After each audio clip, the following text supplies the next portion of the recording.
किसको बुला रहे हैं, पेपर में क्या निकल रहा है, हम तो अभी बोलेंगे नहीं, लेकिन समय आई तब बोला, क्योंकि बहुत चुप रह लिया। वो होता है ना कि मेरे गायकी फील्ड में भी, एक्टिंग फील्ड में भी मैं कभी नहीं बोलता हूँ। बाई चांस कभी यहाँ से ऊपर जाता है तो कभी निकल गया, मुंह से निकल गया होगा। लेकिन हाँ, अगर केहू के हिट होके के बाद, कंट्रोवर्सी पैदा करे के बाद, चर्चा में आने के बाद, तो पवन सिंह के खुद दो।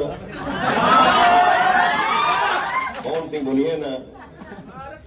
तो जो भी है ये अपना ये है।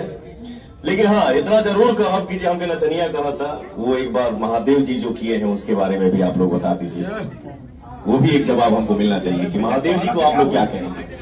आप लोगों को नहीं बोल रहा हूं, जो सवाल ऐसा गलत है। और आप अपने मंच पे किसको न्योता दे रहे हैं कि फलाना जी आओ तारे, फलाना जी आओ तारी, फलाना जी आओ तारे, वो लोग के यहाँ।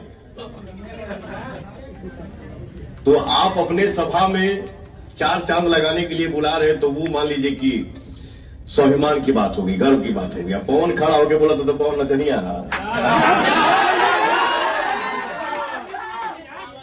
खैर चलिए, अच्छे से हम लोगों को काम करना है। आपका बेटा हूं, आपका भाई हूं। बाबू